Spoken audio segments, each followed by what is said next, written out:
algumas palavras sobre o Evangelho de hoje. Nós estamos nesta oitava de Páscoa, ouvindo vários relatos da aparição de Jesus ressuscitado aos apóstolos. Para quê? Para enraizá-los na fé pascal, na fé da ressurreição. E também para nos fortificar nesta mesma fé. E em cada relato nós iremos ver que se enfatiza um aspecto tanto da ressurreição como daqueles que encontram Jesus ressuscitado. Pois bem, diz aqui então que os apóstolos estavam desanimados com a morte de nosso Senhor, com aquela morte violenta, e eles então têm a tentação de voltar para a vida antiga. Sim, aqui nessa palavrinha nós estamos no versículo 3, João, capítulo 21, versículo 3. Pedro diz: eu vou pescar. Isto é, o que significa, meus santos, essa pequena afirmação? Eu vou pescar. Pedro está dizendo o quê? Eu vou voltar para a vida de antigamente. Eles eram pescadores de peixe, quando Jesus os chamou. Mas a partir do chamado de Jesus, eles se tornaram pescadores de homens. Eles não seriam mais, eles não voltariam mais a ser pescadores. Eles não teriam mais aquela microempresa que eles tinham e com o qual se mantinham. Eles viveriam agora do apostolado, eles viveriam agora da missão, de modo que este retornar ao trabalho de antigamente é de alguma maneira esquecer o chamado de nosso Senhor. Meus irmãos, apenas aqui um parêntese: sempre que vocês fizerem a Lectio Divina, isto é, a leitura orante da palavra de Deus, você precisa ler a palavra, ver o que o texto quer dizer em si mesmo, o que é que ele está ensinando, e aplicá-lo na sua vida. Porque senão você vai ler apenas como um curioso. Você vai fazer uma leitura apenas, sei lá, como um historiador faria. Mas o cristão, ele lê e ele reza aquela palavra. Ele aplica à sua vida. Pois bem, então esta realidade acontecida na vida de Pedro e dos apóstolos, ela frequentemente, ela acontece na vida de todos nós. Espero que não tão frequentemente assim, mas ela acontece na vida de todos nós. Isto é, a tentação de esquecer o chamado de nosso Senhor. E lembrem-se, meus santos, chamado de nosso Senhor tem não apenas os vocacionados à vida religiosa, à vida consagrada, à vida sacerdotal. Todos nós aqui, e todos nós que ouviremos esta palavra, saibamos, todos nós temos um chamado de Deus. Ninguém veio ao mundo ao léu. Ninguém veio ao mundo sem uma missão. Todos nós, casados, solteiros, religiosos, sacerdotes, todos nós temos uma missão, todos nós somos vocacionados e a nossa salvação passa pela nossa vocação. A nossa salvação passa pela nossa missão, para aquele caminho, para aquela vida para a qual nós somos chamados. Pois bem, mas todos nós, meus santos, somos constantemente tentados a esquecer o chamado do Senhor. Isto é, o que é assentir ao chamado do Senhor? O que é aceitar o chamado do Senhor? É viver conforme a sua palavra. É viver conforme a palavra de Deus. é viver conforme a vontade de Deus, todas as vezes. Você quer saber se você está sendo um bom vocacionado? Pois bem, no estado de vida em que você se encontra, pois bem, pare e veja se você está procurando de verdade pautar a sua vida pela vontade de Deus. Se Cristo de verdade é rei na sua vida, isto é, se Ele reina, se é a vontade dEle que prevalece nas suas escolhas, no seu trabalho, na sua vida matrimonial, na sua vida de solteiro, na sua vida de consagrado. Ora, se a vontade de Deus estiver guiando você e as suas escolhas, se a vontade de Deus estiver prevalecendo na sua vida, você está lutando para viver a sua vocação. Mas o que é que Pedro acabou de fazer?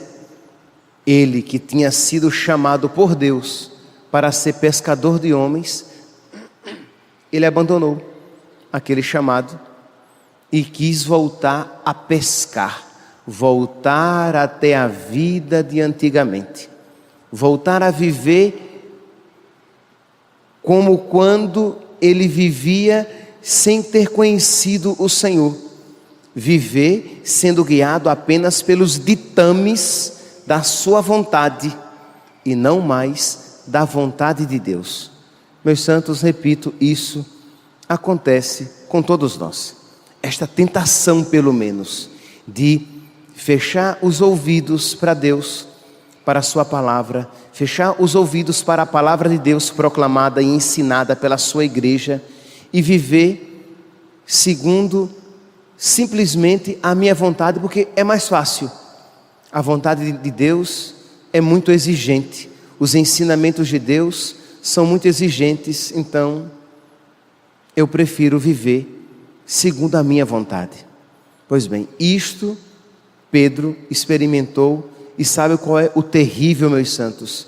É que as nossas atitudes, elas sempre de alguma maneira têm repercussão na vida de outras pessoas. Pedro não disse, vamos pescar. Pedro disse, eu vou pescar. Pedro disse assim, eu vou voltar à vida de antigamente. E o que foi que os amigos dele disseram? Nós vamos contigo. Nós vamos seguir o teu exemplo. Meus santos, quer para o bem, quer para o mal, sempre haverá quem siga os nossos exemplos. Queira Deus que para o bem. Esforcemo-nos que para o bem, mas de alguma maneira nós influenciaremos na vida de outras pessoas. Nós influenciamos na vida das pessoas com quem nós trabalhamos, com quem estudamos, dos nossos vizinhos. Vocês não pensem que influencia na vida dos outros apenas o padre que está ali no púlpito pregando. Não apenas, mas todos vocês também influenciam na vida de muita gente. Ora, se vocês forem obedientes a nosso Senhor, se vocês forem verdadeiros vocacionados, cada um procurando viver na sua vida, cada um procurando viver a sua vida em conformidade com a lei do Senhor, a lei do Senhor Deus é perfeita. Ora, se você estiver em conformidade com a vontade de Deus, você levará muita gente para Deus. E um dia, meu santo, minha santa, quando na casa do Pai você estiver, você vai encontrar tanta gente que, se no céu for possível chorar, com lágrimas nos olhos dirá, hoje eu estou aqui graças a você. Você foi um instrumento de Deus na minha vida.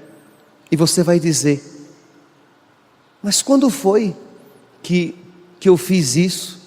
E a pessoa vai dizer o quê? Quando você procurou viver a sua vida segundo a vontade de Deus, você foi exemplo para mim.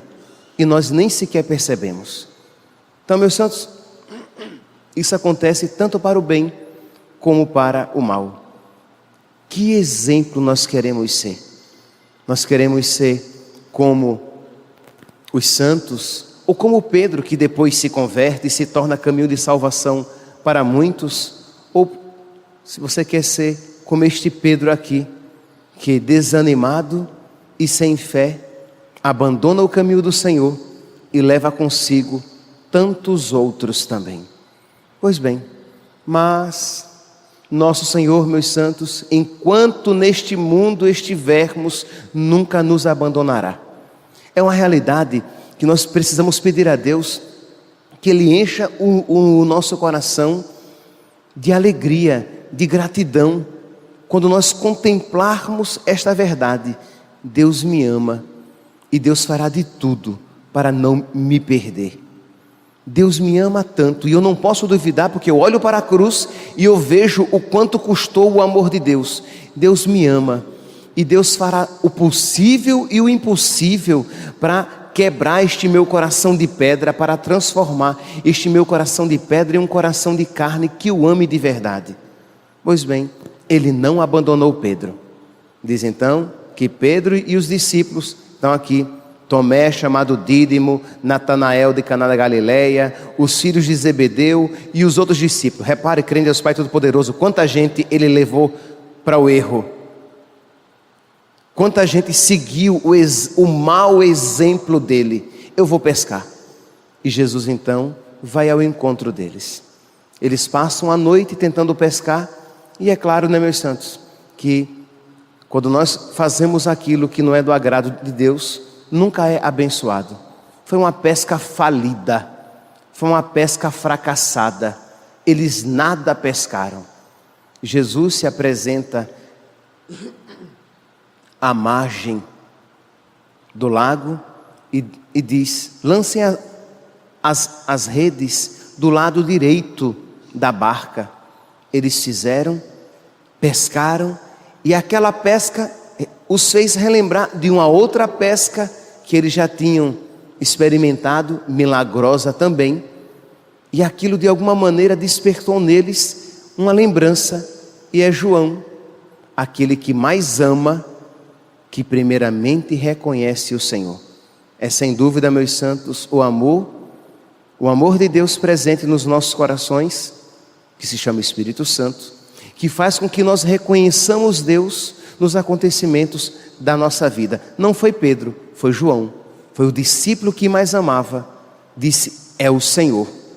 Quando ele disse isso, Pedro, que também movido por amor, é interessante aqui, enquanto um, por amor, tem mais profundidade, o outro, por amor, tem mais agilidade. Embora seja João que tenha dito: é o Senhor, João não pulou na água fria para se encontrar com o Senhor, foi Pedro. Pedro, quando ouviu que era o Senhor, pulou no lago frio para se encontrar com o Senhor, a quem havia negado. Aqui nós podemos imaginar, né, meus santos, todo o contexto. Pedro tinha negado o Senhor, mas ele sabia que o Senhor era misericordioso e que ele podia se aproximar do Senhor com toda a confiança. Quando chega à margem, vejam aqui a delicadeza de nosso Senhor, o amor misericordioso. Já tinha ali brasas acesas, peixe e pão. Com certeza eles estavam cansados, estavam com fome, e Jesus prepara para que eles refaçam as forças. Meus santos, nós poderíamos aqui seguir tantos outros ensinamentos dessa leitura para fazer uma aplicação na nossa vida, mas acredito que esta figura de nosso Senhor misericordioso, que vai ao nosso encontro, essa figura do nosso Senhor misericordioso, que nos prepara as mínimas coisas para que nós não tenhamos dúvidas do amor dele, e ao mesmo tempo esta figura de Pedro desanimado, já seriam suficientes para nos fazer refletir no dia de hoje. Isto é, será que algum desânimo meu não está influenciando os meus irmãos? Será que eu estou me afastando da minha vocação, do meu chamado de Deus? Será que eu de verdade estou como Pedro, Pedro que então tinha desanimado, mas que agora vai imediatamente ao encontro de nosso Senhor. Será que eu estou buscando nosso Senhor, pulando no lago gelado, isto é, me expondo às vezes a dificuldades, mas buscando nosso Senhor na minha vida? Vamos tirar essa sexta-feira, uma horinha, meia horinha, para pegar este evangelho depois, quem sabe às vezes aqui na Capela do Santíssimo. O Santíssimo ficará exposto hoje o dia inteiro, e você ali diante do Santíssimo, meditando este evangelho, aplicando na sua vida, às vezes pedindo perdão a Deus pelos desânimos a que você tem se entregado, às vezes pedindo a nosso Senhor que Ele dê a você mais agudeza de espírito, para que você reconheça os vários sinais da presença dEle na sua vida. Às vezes pedindo a Ele que lhe dê força para você ter essa coragem de Pedro e se jogar no lago e ir ao encontro dEle. Isso é, o jogar-se no lago frio significa o buscar a Deus com dificuldade, o ir ao encontro de Deus quando isso de alguma maneira me causa algum incômodo. Mas seria tão interessante que nessa sexta-feira da oitava de Páscoa nós tirássemos um tempinho, 5 minutinhos a mais do que você geralmente faz, para se entreter com nosso Senhor, rezar, conversar com Ele e suplicar a Ele as graças de que você precisa. Meu santo, não tenhamos dúvidas, Deus quer nos conceder muitas graças para o nosso crescimento espiritual, mas nós precisamos corresponder com Ele. Nós precisamos de alguma... Ora, se Pedro, ao ouvir João dizer, olha, é o Senhor, se Pedro não se jogasse, mas simplesmente ficasse na barca, o coração dele não se abriria, porque o chamado do coração dele era, lance-se na água e vá ao encontro do Senhor. Se eles, ouvindo nosso Senhor dizendo, lancem as redes do lado direito da barca, se eles não tivessem obedecido, eles não teriam feito a pesca milagrosa e provavelmente não teriam reconhecido naquela pesca um sinal misterioso, um sinal da graça de Deus. Entende, meus santos? É um mistério da graça superabundante de Deus, mas também da colaboração do homem. Se nós não colaborarmos com Deus, Ele que quer nos salvar conosco, não nos salvará. Por quê? Pela nossa falta de generosidade em colaborar com a ação da graça na nossa vida. Então tire hoje um tempinho. Se você faz 20 minutos, faça hoje 25, 30. Se você faz 15 minutinhos, faça 20, 25. Mas reze um pouco mais, utilize esse texto e a partir dele, abra o seu coração ao nosso Senhor, que generosamente quer acumular você de todas as graças de que você precisa para viver ressuscitado, de maneira ressuscitada, a sua fé. Louvado seja nosso Senhor Jesus Cristo.